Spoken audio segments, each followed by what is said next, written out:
Graça e paz, igreja. Amém. 17 anos, só alegria, amém? Amém? Alegria, com glória. O nosso Deus, na ocasião que o pastor Fábio lembrou aqui, o presbítero Daniel Leite estava comigo, comemos uma feijoada maravilhosa, né? Hoje é pizza, né? Eu trago um abraço da Igreja Presbiteriana Betel, a todos os irmãos e irmãs. Eu quero convidar você a abrir a sua Bíblia no Salmo de número 73. Salmo de número 73.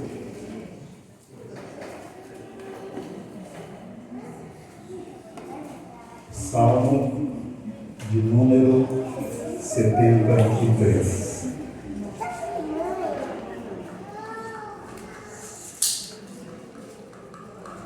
Quem achou, diga, até aqui nos ajudou o Senhor.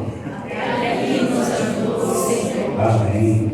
Salmo 73 diz assim: com efeito, Deus é bom para com Israel, para com os de coração limpo. Quanto a mim, porém, quase me resvalaram os pés, pouco faltou para que se desviassem os meus passos. Pois eu invejava os arrogantes ao ver a prosperidade dos perversos. Para eles não há preocupações, o seu corpo é sadio e nédio. Não partilham das canseiras dos mortais, nem são afligidos como os outros homens. Daí a soberba que os cinge como um colar e a violência que os envolve como manta. Os olhos saltam-lhes da gordura, do coração brotam-lhes fantasias, motejam e falam maliciosamente, da opressão falam com altivez. Quando os céus desandam na boca e a sua língua percorre a terra, por isso seu povo se volta para eles e os tem por fonte de que bebe a largos sorvos. E diz: como sabe Deus? Acaso há conhecimento no Altíssimo? Esses são estes os ímpios, e sempre tranquilos aumentam suas riquezas. Com efeito, inutilmente conservei puro o coração e lavei as mãos na inocência.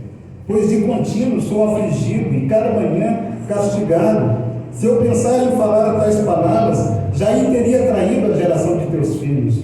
Em só refletir para compreender isso, achei muito pesada a tarefa para mim, até que entrei no santuário de Deus e atinei com o fim deles.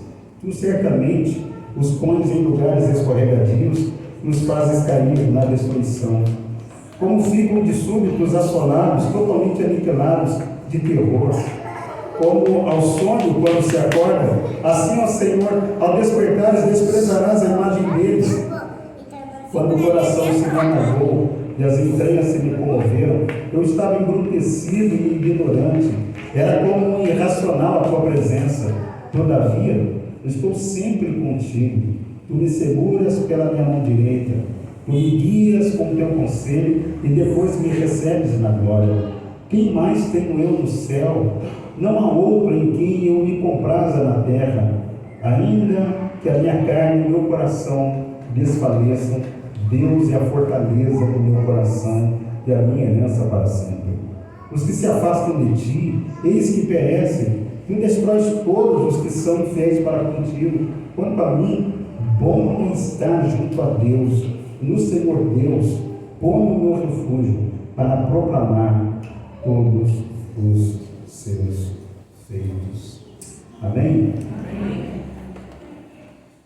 O pastor Fábio leu aqui no início do Samuel: até aqui nos ajudou o Senhor. Quem foi Samuel? Samuel era um homem que faz uma confissão tão profunda, tão significativa, porque para ele, dentro da história, como o pastor Fábio falou no início, aquele versículo está dentro de um contexto, mas para uma pessoa chegar naquele ponto e dizer: até aqui nos ajudou o Senhor, você tem que entender uma coisa: essa pessoa conhece Deus, essa pessoa sabe quem é Deus, essa pessoa não fala de Deus como alguém distante, a ser procurado, a ser caçado, a ser encontrado. Não é fruto de uma reflexão de alguém que falou, sabe Deus? Mas ele diz: até aqui nos ajudou o Senhor. Até porque Samuel é fruto de um milagre.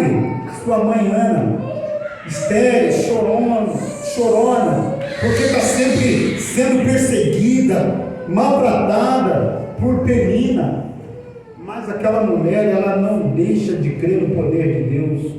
Eucana, seu marido, diz para ela: olha, mas eu não sou melhor do que 10 filhos, mas só Deus e Ana sabem a profundeza da aflição que atravessa o coração daquela mulher. E quando ela vai então cumprir, como todos os judeus cumpriam, o compromisso de ir ao templo para poder sacrificar ao Senhor, aquela mulher não fala. O texto diz que ela não fala, ela está ali diante de Deus, a alma se derramando. O sacerdote Eli olha para ela e diz, a chama de filha de Belial, diz: você está bêbada. Mas ela diz: não, a tua serva está com uma profunda aflição de minha alma. E ela ora, mas não sai palavras da boca dela. Mas ela pede a Deus um filho, e Deus a ouve, mostrando que quem conhece Deus sabe o quanto Deus é bom. Quem conhece Deus sabe que, independente do que possa ocorrer, mas chega num determinado momento para dizer: até aqui nos ajudou o Senhor. 117 anos de história. Ô glória, pastor Paulo. Agora, até onde Deus pode ir para ajudar você? Até onde Deus pode ir para que você tenha a sua história? Uma ocasião lá na Betel, falando sobre salmos, eu estava dizendo qual salmo que você escreveria a teu respeito. Então, para você aqui hoje, celebrando 117 anos da Igreja Presbiteriana de Conchas, você vai escrever um salmo. O que as pessoas vão ouvir do teu coração? O que vai sair da tua boca? Quando você colocar no papel, o que as pessoas vão olhar para você? O que elas vão perceber? Alguém que conhece Deus, alguém que caminha com Deus, alguém que tem as mais profundas experiências com Deus e que é capaz de poder cantar o nome dele, celebrá-lo, engrandecê-lo e dizer: ele é Deus, ele é o Senhor, ele é o Todo-Poderoso. Eu posso afirmar não de algo que eu ouvi, mas de alguém que eu conheço, de alguém que tem tocado o meu coração, de alguém que tem conduzido a minha história em meio aos momentos de luzes e momentos de sombra, em momentos de alegria, em momentos de tristezas, em momentos de celebração, mas em momentos de dores também. Ele é Deus. O título desse salmo está aí na sua Bíblia, diz o quê? O problema da prosperidade dos maus. Mas eu queria que você não olhasse para esse título, para esse salmo dessa maneira. Mas esse salmo, ele mostra o quanto Deus é bom, o quanto Deus é poderoso, o quanto Deus é gracioso, o quanto Deus cuida. Sabe de quem? De homens e mulheres que ele toma para si. É um salmo de Asaf. Quem era Asaf? É alguém que caminhava com Deus. E Asaf, ele era descendente de Gerson, filho de Levi, conforme 1 Crônicas, capítulo 6, do 39 ao 43. Ele era um dos líderes de música a quem Deus designara. 1 Crônicas 15, 16 e 17, 2 Crônicas, capítulo 5, versículo 12. Mas de repente esse homem de Deus, esse homem que louva a Deus, esse homem que glorifica a Deus, esse homem que conduz a comunidade de Israel, esse homem que está celebrando Deus sempre. Agora pare para pensar. Nós cantamos várias músicas aqui. Eu costumo dizer lá na Betel, música é muito mais do que louvor proferido pelos nossos lábios, mas é a nossa oração cantada. É a nossa oração cantada. É esse coração que é derramado na presença de Deus. Então pare para pensar que nós estamos aqui nesse culto. E Deus está olhando para o nosso coração, olhando para o meu coração, para o teu coração, não só para as palavras que nós proferimos, mas para aquilo que o nosso coração expressa. Por isso, o tema da mensagem nessa noite é: Deus é a fortaleza do nosso coração. Por quê? O estado do coração determina se o homem, se a mulher vive na verdade, na qual se experimenta a bondade de Deus, ou na semelhança da verdade, onde o fato de que as coisas vão mal com ele se confundem com a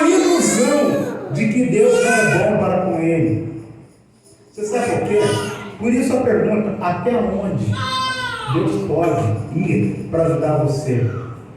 Porque a pergunta é exatamente para você e eu refletirmos juntos. Porque há momentos em nossas vidas, mesmo sendo homens e mulheres de Deus, que a gente para e luta no nosso coração para dizer: será que Deus está comigo mesmo? Será que Deus está comigo mesmo? Quando a gente para num culto como esse, como o pastor Fábio disse, olha, é para ficar na sua cabeça, 117 anos de história, é para você ver e falar: Deus é maravilhoso demais. 117 anos, quanta coisa Deus não fez. Eu ia falar algumas coisas, mas o pastor Fábio já adiantou. Quanta gente foi batizada, quantas profissões de fé, batismo, pregações, escolas dominicais, gente evangelizada, sabe, gente que casou, quanta gente que não foi alcançada pela graça de Deus. E você está aqui nessa noite porque a graça de Deus está sobre a sua vida. Mas muito mais do que celebrar a graça de Deus, parem para pensar que você e eu somos instrumentos nas mãos do Senhor, mas esses instrumentos que estão em construção. Então esse salmo, ele mostra um Deus que é imutável, mas vai mostrar um salmista que passa pela mudança. E que mudança é essa que esse salmista enfrenta? É a crise, é a batalha com o seu coração. Ele é homem de Deus, ele é líder do louvor, ele é referência para Israel. Quando Israel se reúne para celebrar, olha, e Asaf está lá. E aí o pessoal olha para ele e diz: é aquele que nos conduz ao louvor. Mas as pessoas não têm ideia de que é um ser humano, como eu e você, que enfrenta crises, que chora, que lamenta, que olha para o mundo, vê algumas coisas acontecendo no mundo, e essas coisas atingem frontalmente o próprio coração. Mas perceba que ele começa o Salmo, verso 1, dizendo algo com toda a convicção do coração dele: com efeito, Deus é bom com Israel, para com os de coração limpo. Agora, por que é fundamental que nós nos atendemos para o nosso coração? O pastor Jonas Madureira tem um livro chamado Inteligência Humilhada, na página 77, 78, ele diz assim, e aí o subtítulo é chamado de O Conhecimento na Desgraça. Então não é o conhecimento da desgraça, mas o conhecimento na desgraça. Ele diz assim: o homem, por causa da queda, encontrou a desgraça para a qual não foi feito. Ele não foi criado como uma flecha que pode ter vários alvos. Ele tem apenas um alvo. Quando pecou, o homem não acertou outro alvo. Ele errou um único alvo disponível. Entretanto, a queda não resultou na destruição da flecha, tampouco representou a mudança do alvo ou surgimento de outros alvos para a flecha. Não! Ou o homem atinge o alvo para o qual foi criado, ou então ele errará o alvo e, como consequência, atingirá qualquer coisa que estiver adiante e que certamente não será o alvo. Ora, o que a queda representou então? Uma mudança fatal no direcionamento do nosso coração. Tal como uma flecha que tem seu percurso alterado por um obstáculo, assim é o nosso coração, que como uma flecha desviada, corta o vento na direção de quaisquer coisas. O problema é que nenhuma dessas coisas é seu alvo. Quão miserável e desgraçado é o homem que perdeu e não consegue encontrar o fim que foi destinado a atingir. É por isso que a gente depende da graça de Deus. A gente celebrar 117 anos, mas ao mesmo tempo você dizer no teu coração: Senhor, louvado seja o teu nome, porque eu participo dessa história. Louvado seja o teu nome, porque nessa trajetória, nessa caminhada, o Senhor está trabalhando na minha vida, no meu coração. Mas quais são as desgraças? Quais são os desafios pelos quais eu e você passamos, mesmo estando na presença de Deus, mesmo participando de cultos aos domingos, escola dominical, num culto maravilhoso como esse nesse sábado? Mas é a consciência de que aconteça o que acontecer com o nosso coração, jamais estaremos fora dos olhos de Deus.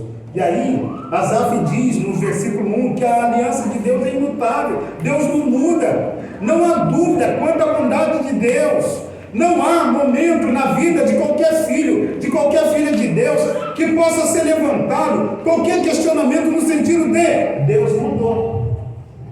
Deus mudou. Até semana passada a coisa estava indo de vento em popa, mas de repente no casamento, é um problema com o filho, é um problema de emprego, é um problema financeiro, é um problema de saúde, é um problema na alma, no coração.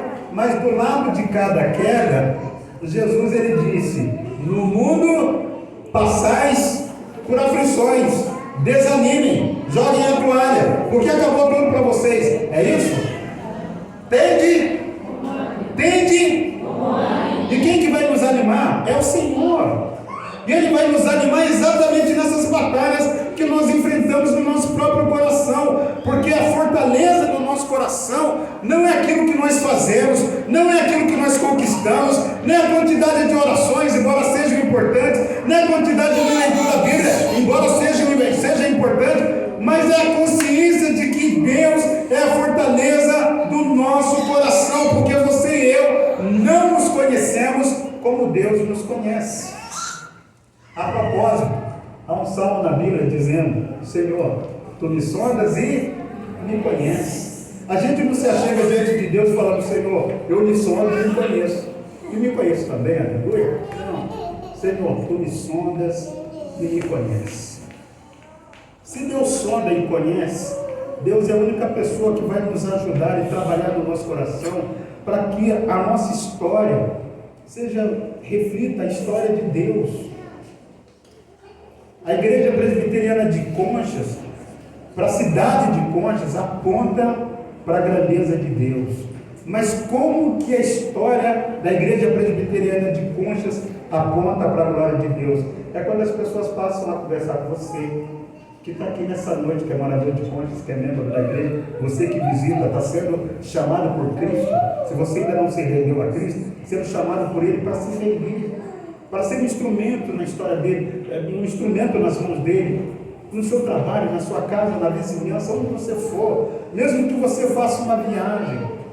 Quando eu estava lá em Porto Feliz, e aí eu estava compartilhando sobre as coisas simples da vida, de celebrar a Deus, glorificar a Deus, agradecer a Deus, e eu estava falando, assim, na época na Vila Martello, eu falei: quando você vai na praia, você está num domingo com a sua família na praia, você é capaz de celebrar e falar: Senhor, que mar maravilhoso, louvado seja o nome do Senhor, que bom estar aqui com a minha família, que bom pegar uma bronzeada. A propósito, eu preciso ir na praia para pregar um bronzeado também. Então, perceba, e aí, agradecer a Deus por aquilo, até que aí uma irmãzinha no final falou assim: obrigado, porque trouxe um alívio no meu coração. Eu falei: é, por quê? Ela falou: toda vez que a minha família ia para a praia, no domingo, eu ficava lá na praia indignado. Eu falei: onde tem uma igreja presbiteriana para ir na escola dominical? Onde se fica na praia e está na escola dominical?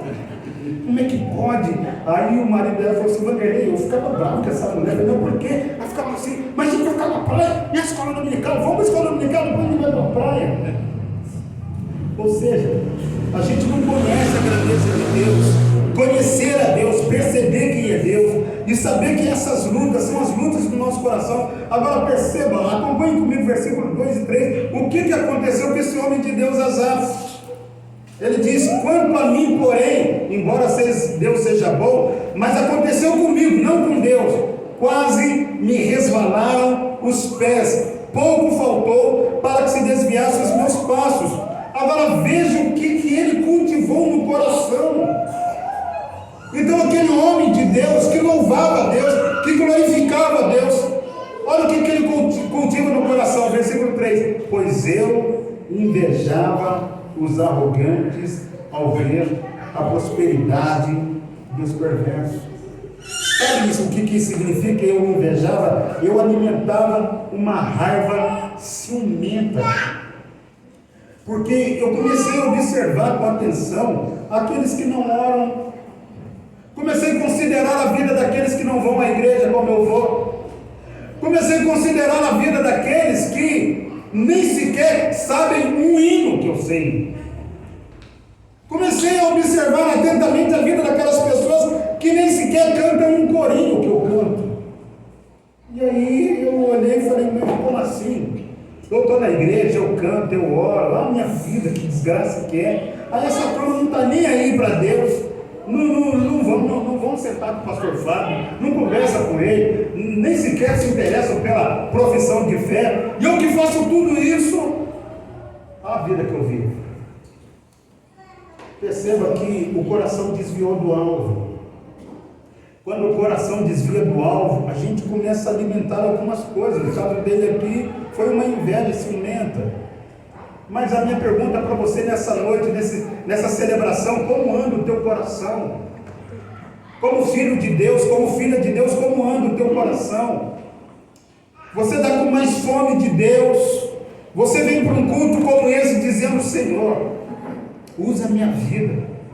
Que, ó Deus amado, o teu nome seja glorificado como está sendo nesses 117 anos de história dessa igreja. Ó Pai querido, que o Senhor glorifique o teu nome a cada dia. Mas se a gente não toma cuidado, meu irmão, minha irmã, a nossa maior arma de traição é o nosso próprio coração, com aquilo que nós alimentamos dentro dele. Eu falei outro dia lá na Betel, imagine você, se alguém diz para você assim, nossa, você é burro, você é muito burro. Aí no primeiro momento você vai ficar bravo, não, já você viu, como é que pode a pessoa chamar a gente de burro, né? Mas, se você começa a fazer as coisas e nada vai dar certo, vamos supor, você vai tirar a carta, aí foi reprovado uma, foi lá na segunda, duas, aí na terceira vez a pessoa fala, terceira vez, aí na terceira vez você é reprovado, mas não dá. Você não nasceu para dirigir. O que aconteceu? Não, errei lá na baliza. Você é muito burro. Na baliza, aquele negócio é fácil. O que acontece com o seu coração? Você começa a processar aquilo dizendo, é verdade, não é para mim. Mas se você for uma pessoa cristã, você já não é da vontade de Deus. Deus não quer que eu tire. Deus não quer. Aí parece um abençoado. Você já vai vendo assim que Deus está querendo mostrar alguma coisa para você. Já parou para pensar? Você tem que orar mais. Procura o pastor Fábio só para orar para você. Você precisa da oração do pastor, que é mais íntimo com Deus lá. Entendeu? Sua oração aí a pessoa começa. Está entendendo? É luta do coração. Deus não muda, meu irmão. Deus não muda, minha irmã, Ele continua sendo Deus, mas somos nós. E aí a mudança tem que acontecer na nossa vida. Aí Asaf diz assim, quando eu invejava, quando eu comecei a alimentar essa raiva ciumenta, quando eu comecei a atentar para eles, as aparências começaram a me enganar. Porque aparências enganam, sabia disso? Aparências enganam. É a mesma coisa. Você já se frustrou com pessoas? Não precisa levantar a mão. Senão, mas já se frustrou, né? Alguém já se frustrou com você? Por que nós nos frustramos com as pessoas? Por causa de expectativas que a gente cria. A gente cria. Você sabe uma das expectativas que mais gera dor para o nosso coração? É achar que crente é uma pessoa perfeita. Perfeita. É igual, por exemplo, quando o marido é crente, a esposa não. Ou vice-versa. Aí aconteceu ali um entreveiro. Assim que você é crente, eu vou lá falar com o seu pastor. Você é crente lá na igreja. Lá você levanta a mão, você fecha os olhos. Lá você é fervoroso. Aqui em casa um cavalo. Porque as aparências enganam. Por que Deus não se frustra com a gente? Porque nós somos obra das suas mãos, nós somos barros. Nessa caminhada com Deus, quando o nosso coração é trabalhado, é para a gente aprender a nos conhecer. O que muda a vida de oração?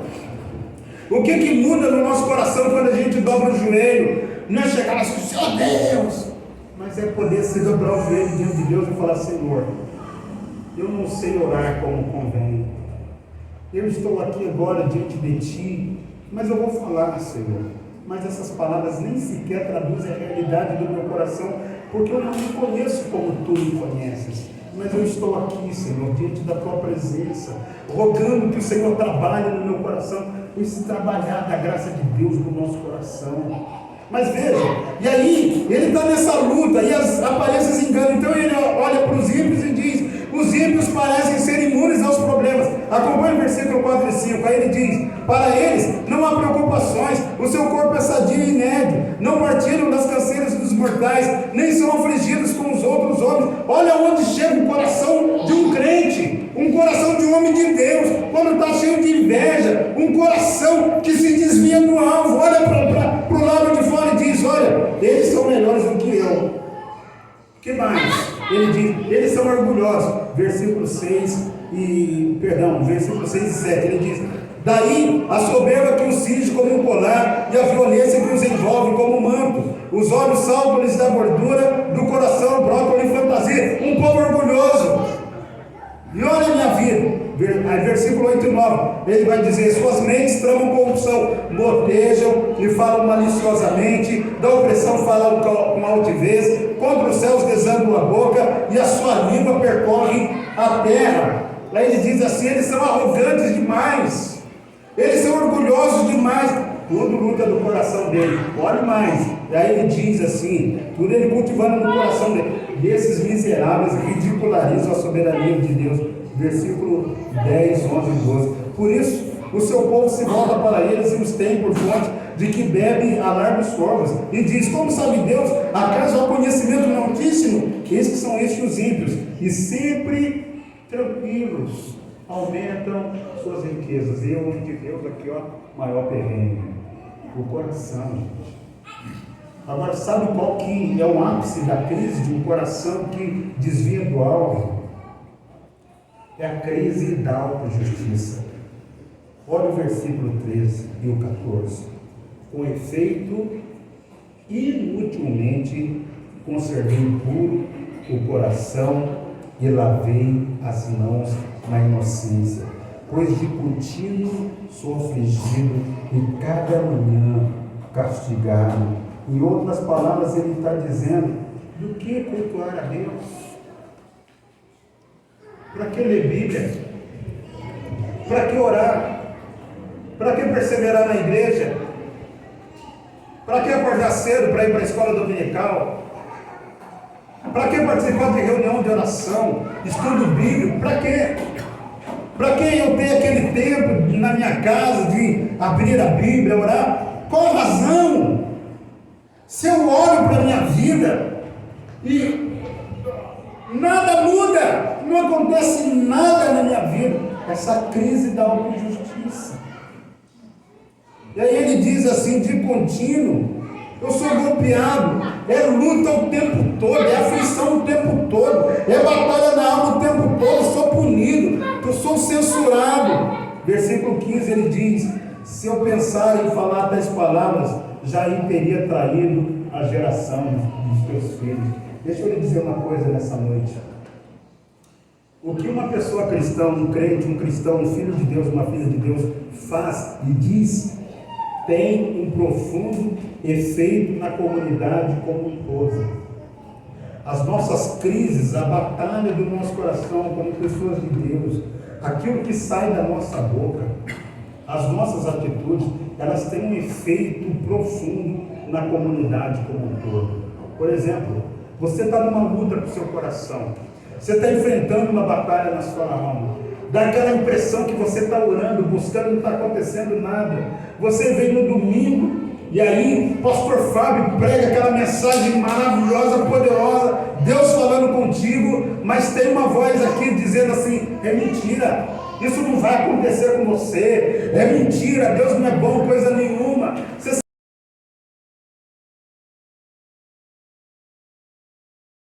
sabe por quando, pastor Fábio? Quando que isso vai acontecer na minha vida? Mas o pastor Fábio não tem nem ideia de que você está gritando lá no fundo da sua alma, mas Deus está olhando e vendo você gritando lá na sua alma, lá no seu coração. Quando que isso vai acontecer na minha vida? E Deus está quieto, porque é necessário que você e eu aprendamos a passar por isso. Sabe o Salmo 84? Versículo 5 diz assim: Bem-aventurado o homem em cujo coração estão aplanados os teus caminhos. Versículo 6: o qual, passando pelo vale árido, faz dele manancial de bênçãos e cobre a primeira chuva. Perceba que a mudança começa onde? No coração. Bem-aventurado, feliz o homem em cujo coração estão aplanados os teus caminhos. É o nosso coração, essa fonte que se desvia do alvo. E perceba no texto que eu li aqui na referência do livro do pastor Jonas Madureira. Deixa eu dizer uma coisa para você: fora de Deus, nada vai satisfazer o teu coração. Você pode escolher a série mais maravilhosa da Netflix, ou do Star Plus, ou do Prime Video, não sei o que você tem lá. Você pode maratonar, o vazio vai continuar. Você pode fazer uma viagem maravilhosa e vale a pena, mas vai ser apenas um pico de alegria. O seu coração vai continuar triste. Mas quando você e eu nos dobramos diante de Deus, confessamos o senhorio de Jesus e cremos na bondade de Deus, e quando olhamos e dizemos: Senhor, é o meu coração, e a gente confessa para Deus: Senhor, é o meu bem maior, o coração descansa. Sabe por quê? É impossível libertar-se sem a ajuda de Deus. É impossível. É impossível. Qualquer pessoa tentar fazer alguma coisa, é impossível libertar-se sem a ajuda de Deus. Você sabe por quê? Deus frequentemente nos socorre quando cremos profunda e sinceramente em seu caráter. Olha o versículo 16, o que Asaf vai dizer: em só refletir para compreender isso, achei muito pesada para mim. Versículo 17: até que entrei no santuário de Deus e atinei com o fim deles. É Deus que traz luz ao coração para dizer assim: meu filho, minha filha, por que você está tirando os olhos de mim? Por que você está alimentando esse tipo de coisa no seu coração? Por que você está duvidando da minha bondade? Por que você está duvidando de que a minha graça superabundou sobre você? E C.S. Lewis, no livro chamado Cristianismo Puro e Simples, no capítulo 8, ele vai dizer do grande pecado. Qual é o grande pecado que C.S. Lewis vai dizer nesse livro? É o orgulho. É o orgulho. O que é o orgulho? O orgulho, essa coisa de eu sou bom o suficiente e que tudo tem que girar em torno de mim. E chega um ponto nesse capítulo que ele vai dizer assim: e aí a gente constrói um Deus imaginário, um Deus que me responde na hora que eu quero, um Deus que faz tudo que eu quero, um Deus que intervém na hora que eu toco a campainha para Ele. Mas você imagina a luta de Jó.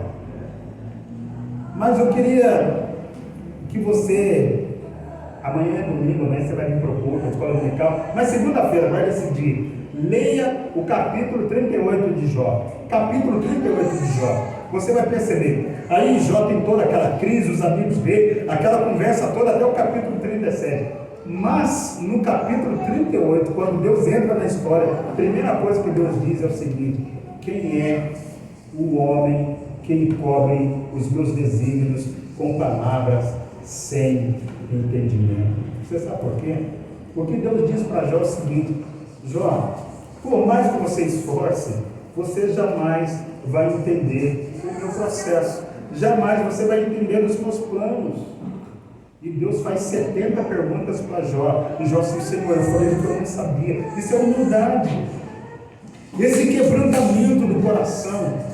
Porque sem a ajuda de Deus, e quando nós nos aproximamos de Deus, e quando a gente é levado pelo próprio Deus à presença dele, as coisas começam a mudar no nosso coração. Aí quando Asaf entra no santuário, a luz irrompe quando ele se volta para o próprio Deus, tratando Deus como objeto, não de especulação, mas sim de adoração, porque Deus não é para ser especulado, a bondade de Deus não é para ser especulada, a soberania de Deus não é para ser especulada, a providência de Deus não é para ser especulada, mas Deus é para ser adorado, é para ser crido, é para a gente descansar nele, confiar nele. Aí você fala assim, Vanderlei, você não tem ideia da luta que eu enfrento. Ah, tá bom. Você sabe da minha luta? O que é para viver uma cadeira de rodas com andador? Você sabe? Você sabe o que é ser um cadeirante? Você sabe o que é andar, usar um andador? Você sabe o que é estar numa reabilitação e lutar todos os dias? Você sabe o que é isso? Você fala assim, eu não sei, Vanderlei, porque eu não estou no teu lugar. Mas ok, maravilha, é isso aí. Mas a questão não é colocar-se no meu lugar, mas saber que o mesmo Deus que está aqui nessa noite cuidando de mim, é o mesmo que cuida de você. É o mesmo. É o mesmo Deus. A minha história de estar na situação que eu estou é a minha. Mas a sua história é a sua. Mas o Deus é o mesmo, é o Todo-Poderoso, é o Criador dos céus e da terra, é aquele que nos atrai para Ele, para fazer de mim e de você adoradores. Então, em contraste com a eternidade, soberania e existência original de Deus, aí Asaf olha e percebe que esses homens ímpios são percebidos como sendo apenas aquilo que são.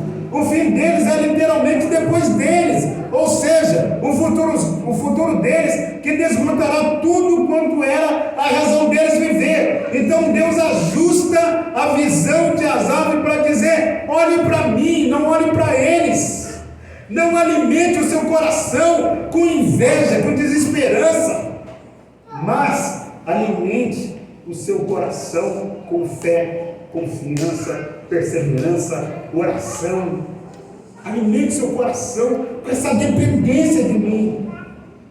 E aí ele olha para Deus, versículo 18, 19 e 20, e diz: tu certamente os pões em lugares escorregadios e os fazes cair na destruição, como ficam de súbito assolados, totalmente aniquilados de terror. Como ao sonho, quando se acorda, assim, ó Senhor, ao despertar, desprezarás a imagem deles. Sabe por quê? O Deus dos ímpios é a riqueza, é o dinheiro, mas isso passa, isso acaba. Mas o Deus de Asaf é o Deus eterno, o Criador dos céus e da terra. Quando Deus encontrar os ímpios, eles serão tomados de terror. Mas quando Deus encontrar comigo e com você pessoalmente, nosso coração será tomado de alegria, de júbilo, de celebração, porque conheceremos a Jesus como Ele é, o veremos como Ele é. Enquanto esse tempo não chega, o Espírito Santo vai nos conduzindo. Mas então o que acontece com Asaf? E aí nesse encontro com Deus, o coração quebrantado humildemente confessa o equívoco. Esse coração que é atingido por Deus, versículos 21 e 22, olha o que ele diz: quando o coração se me amargou, ou seja, se entristeceu, tornou-se cruel, e as entranhas se me comoveram, eu estava tomado de um afeto, uma paixão profunda por conta deles. Versículo 22, eu estava embrutecido e ignorante, era como um irracional aonde? A tua presença. Deixa eu lhe dizer uma coisa: não acontece nada na minha vida, nem na tua vida, que não aconteça diante dos olhos de Deus. Acontece o que acontecer. Você pode chegar em casa, guardar o maior segredo. Você pode chegar para o seu marido, para a sua esposa, para os seus pais, para os seus parentes, para o pastor, para quem quiser. Como é que você está? Estou bem. E não falar absolutamente nada. Está tudo descoberto diante de Deus. Tudo descoberto diante de Deus. A minha pergunta é: se tudo está descoberto diante de Deus, é porque Ele quer se revelar a mim e a você a cada dia. Ele quer que a gente cresça na graça e no conhecimento dele. E o que acontece então com Asaf? Aí esse coração que é quebrantado, esse coração também é transformado. E esse coração que é transformado agora se apoia, confia e descansa em quem? No Senhor. E aí, quando Deus encontra com ele no santuário, olha o que acontece com ele: o coração iluminado, a inveja arrancada, o ciúme é arrancado, sabe? Aquela ira é arrancada, as aparências agora não é ajustada, mas não para olhar para os ímpios, mas para olhar para Deus. E aí ele descobre algumas coisas. Primeiro, Deus jamais abandona. Versículo 23. Todavia o que? Todavia estou? Tu? Então, esse segurar é agarrar firmemente. Pare para pensar de que quando Deus libertou eu e você, Ele nos alcançou, Ele nos agarrou firmemente, que nada nos tira da mão dele. Aliás, Jesus ele faz uma promessa em João capítulo 10, ele vai dizer assim, ó, aquilo que o Pai me deu é maior do que tudo, e nada nem ninguém arrebata das minhas mãos. Está entendendo? Por que a gente tem que cuidar do nosso coração? Para que o nosso coração não questione a soberania, a bondade de Deus.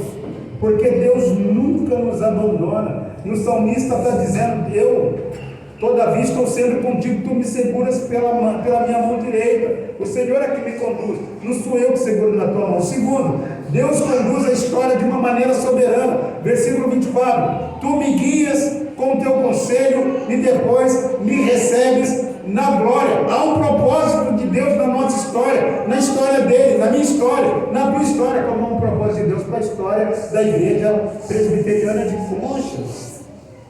Essa confiança em Deus, de saber que Deus é Deus, mas Vanderlei, como que eu vou saber? Que Deus me guia com o teu conselho. Perceba, ele diz com o teu conselho. Palavra. Medite na palavra do Senhor. Mas tem dia que eu acordo sem vontade, louvado seja o nome do Senhor, leia. Tem dia que eu estou tão desanimado, leia. Tem dia que eu estou numa luta, o coração profundamente angustiado, leia. Tem dia que eu estou tão feliz, leia, medite. É a mesma coisa a oração. Meu Deus, luta do coração, né? Oração é uma luta do coração. Tem dia que eu estou tão desanimado, ore, meu irmão. Ore, minha irmã. Tem dia que eu estou sem vontade, ore. Porque não sou eu, não é você que vai mudar Deus. A nossa oração não é para falar, ô senhor. Um dia eu fui visitar uma senhora. E aí alguém falou assim para ela, mas ela não é evangélica, Vanderlei. Eu falei, não tem problema, pode ter paz. Mas você não vai levar a Bíblia, não? O louco, eu falei, fique em paz. Cheguei lá para visitar a senhora. E conversa vai, conversa vem, lá pelas tantas. Aí ela falou. Eu falei, para a senhora, pelo que a senhora está descrevendo, Deus é um senhor idoso, velhinho, cabelão comprido, barba branca, de bengalinha na mão. Isso mesmo. Deus para mim é isso aí. É esse velhinho aí e tal, coitado, né? Aí eu falei para ela, a senhora tem uma Bíblia aí? Tenho. Está empoeirado, falei, não tem problema, traz para a gente conversar. E aí abri João 14 e comecei a conversar com ela. Ela falou assim, nossa, eu nunca ouvi sobre isso. Eu falei, então, o que vai trazer esperança para a senhora não é aquilo que a senhora alimenta no coração, mas é aquilo que Deus alimenta o coração da senhora. Medite na palavra, leia a palavra, se encha da palavra, sabe? Aí tem algumas pessoas que dizem assim, mas eu começo a ler a palavra e não entendo nada. Mas é assim, né, pastor? É por isso que a gente ora. Você sabe por que a gente não entende nada? Porque se você for pegar a Bíblia e ficar assim, Senhor, tem muita história, mas eu não estou aqui para contar a história, mas para falar da palavra. Mas um dia eu estava com a minha Bíblia, aí um amigo meu me encontrou e falou, ô Belém, tudo bem? Foi tudo? Empresta a sua Bíblia aqui. Agora explica para mim isso aí. Eu sei, mas não é assim que funciona. Pense. Eu ganhei um livro há muito tempo chamado Corra com os Cavalos, de um pastor Eugênio Peterson. E tem um capítulo desse livro que ele fala de oração. Aí eu contei essa história lá na Betel, o povo da Betel que ouviu. Mas deixa eu perguntar para você aqui de Conchas. Você já foi em restaurante, sim ou não? Você lembra do nome do garçom? Você não lembra do nome do garçom que você serviu? Não lembra? Você vai não lembra? Tem que lembrar. Mas o Eugênio Pinto faz exatamente essa analogia. Ele diz assim, a gente vai num restaurante, às vezes a gente nem sabe o nome do garçom, né? Né? Aí ele vem, pois não, senhor. Trata a gente com toda. Aí você está dizendo que ele virou as costas, você foi lá, comeu, ele veio, mais alguma coisa? Não, obrigado, vai embora. O Eugênio Pinto diz assim, oração, às vezes a gente trata Deus como um garçom. A gente fica frustrado porque a gente constrói essa ideia de Deus como garçom, de que ele tem que vir e dizer, fala filho, o que você quer, filho? O que você quer? Senhor, eu quero que o Senhor restaure a minha família. Aleluia, vai lá então. Restaurei a sua família. Mas não pode. Aí o Eugênio Pereira diz assim: não, faz o seguinte, pense na oração como assim, aquela pessoa especial da sua vida. Você vai marcar um jantar, você vai lá na pizzaria e fala: rapaz, olha, qual é o canto mais especial aqui da pizzaria? É ali, pessoal, você põe lá velas e tal, porque eu vou trazer uma pessoa aqui pra gente comer uma pizza maravilhosa. Beleza. Se possível, traga um violinista também. Nunca aprende. A pessoa chega lá e fica encantada. Aí o Eugênio Pereira diz assim: você tem que ter momentos especiais com Deus, mas Deus tem que ser a pessoa mais importante da sua vida. O momento de oração é aquele momento que você para você encontrar a pessoa mais importante da sua vida, a pessoa que deu sangue, o filho dele pela sua vida, é aquela pessoa que sonha e conhece o nosso coração. É por isso que às vezes as pessoas falam: eu não entendo, mas é porque não param.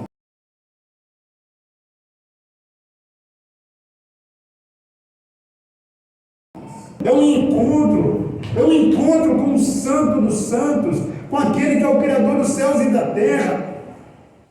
E você transformar aquele momento, assim, não importa quanto tempo, mas aí alguém fala assim: ó, não me incomode.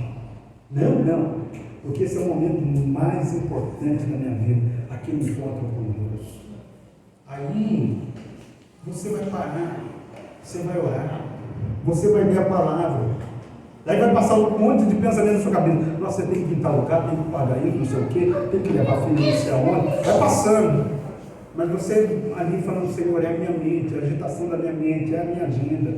Mas esse encontro é especial, Senhor. Aí quando você abre a palavra, você não entendi nada. Mas quando você abre a palavra, ela ganha vida.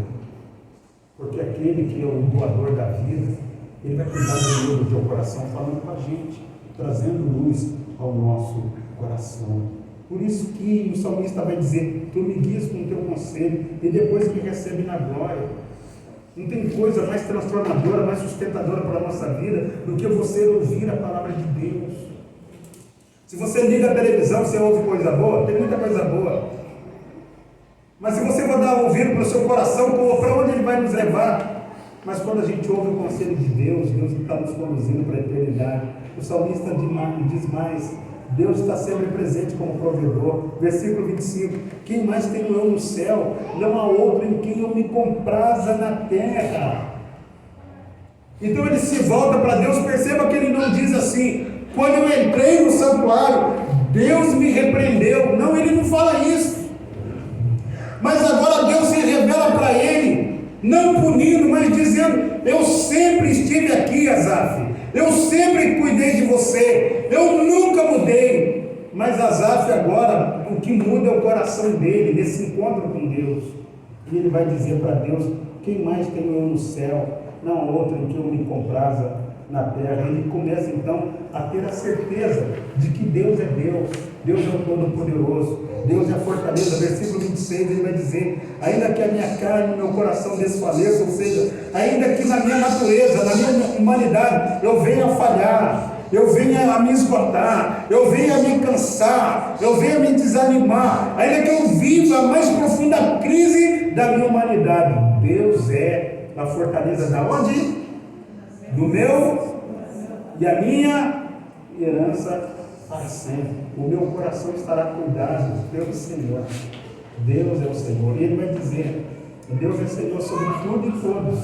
Aí versículo 27 e 28 ele vai dizer: os que se afastam de ti, eis que perecem, e destróis todos os que são fiéis para contigo. Quanto a mim, depois da crise, quanto a mim, depois do ciúme, da inveja, quanto a mim, depois de permitir que as aparências me enganassem, mas quanto a mim, depois de ser encontrado pelo Senhor, depois de ter a minha visão ajustada pelo Senhor, quanto a mim, depois de ter o meu coração transformado pelo Senhor, quanto a mim, bom é estar junto a Deus.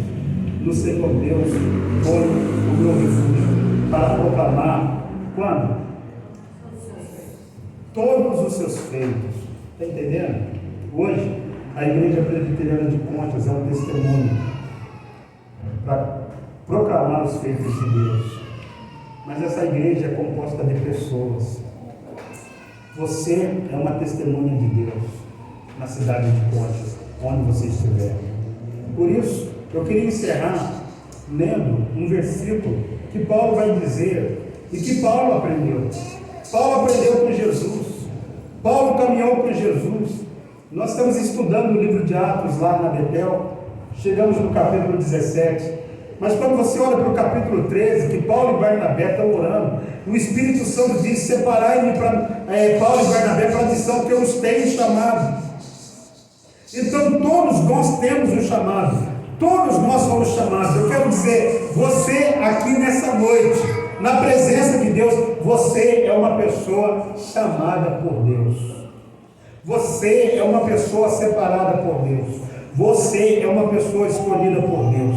Deus escolheu você antes da fundação do mundo. Eu não conheço a sua história, não sei as lutas, as batalhas, as angústias, não faço ideia. Mas uma coisa eu sei, que Deus é o Deus que cuida de você. É Deus que guia a sua vida. Então Paulo vai dizer assim, para a gente ter um coração que olha para Deus, que celebra Deus. Ele escrevendo aos Filipenses, ele vai dizer assim: tenham os mesmos sentimentos que havia em Jesus Cristo. Quais eram os sentimentos que haviam em Jesus Cristo? Quando você lê o Evangelho de João, você vê um único compromisso em Jesus Cristo: fazer a vontade daquele que me enviou. Fazer a vontade daquele que me enviou. O que isso significa? Que para a gente fazer história, nós temos que assumir um compromisso. Senhor Jesus, ensina-me a fazer a tua vontade. Aí ele vai dizer, Paulo continua no versículo 6, 7, 8. Ele, que por natureza era Deus, não quis agarrar-se a esse direito de ser igual a Deus. Pelo contrário, privou-se do que era seu e tomou a condição de escravo, tornando-se igual aos homens e vivendo como homem. Humilhou-se a si mesmo, obedecendo até a morte e morte na cruz. Diferente de Adão, que estava no jardim, andando com Deus, encontrava com Deus na viração do dia, mas Deus não foi suficiente para Adão. A serpente fez uma outra proposta para Adão, dizendo: não, porque Deus sabe que no dia que vocês comerem do fruto, vocês vão se tornar igual a ele. Não foi nada disso que aconteceu. Veio o segundo Adão, perfeito, para dizer: vocês não precisam se tornar Deus. Sejam filhos, filhas que obedecem. Você sabe por quê? A gente vai passar por aflições. Mas Jesus, ele diz que nessas aflições nós devemos animar, não porque nós vamos vencer, mas porque ele venceu. E ele nos sustenta, ele nos fortalece.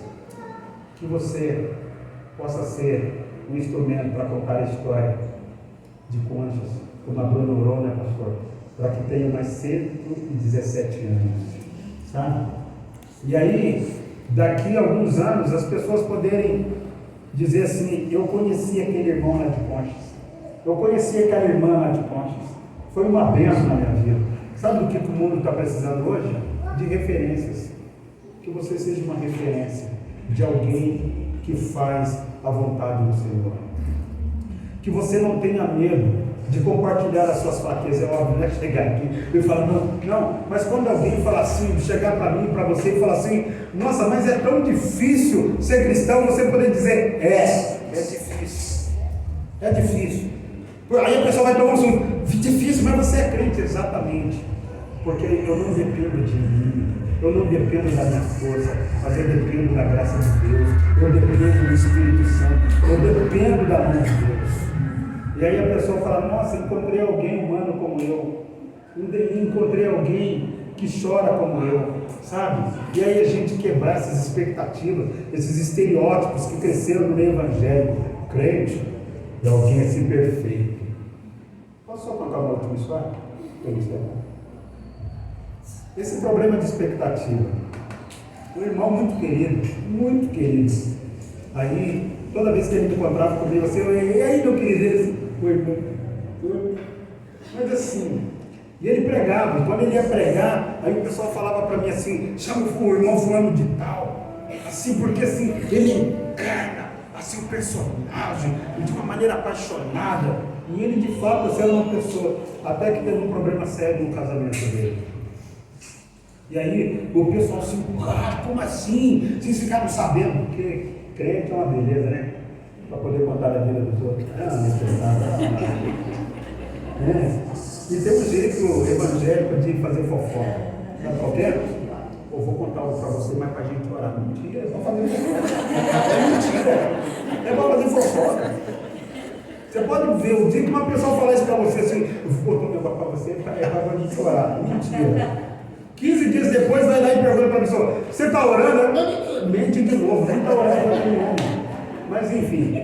E aí esse irmão, aconteceu um problema com ele. Mas como é que pode? Aquele irmão manso e tal, quebrou o guarda-roupa na casa. Estou falando, gente, é humano. É humano. Essa mania da gente colocar expectativas, você sabe por quê? Impede a gente de ser livre. E aí, quando a gente é impedido de ser livre, a gente acha que Deus é a mesma coisa, mas não é, meu irmão. Ele só me conhece a mim e a você. É óbvio que eu estou dizendo isso aqui para você quebrar o guarda-roupa na sua casa. Não é nada disso. Mas é que na nossa humanidade, a gente precisa aprender a voltar-se para Deus. Que Ele nos abençoe, nos sustente e nos ajude a cada dia. Amém? Possam viver para a glória do Senhor. Que nós possamos viver para a glória do Senhor.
Vamos orar. Eu vou pedir para o pastor Vanderlei orar, logo a seguir estaremos encerrando.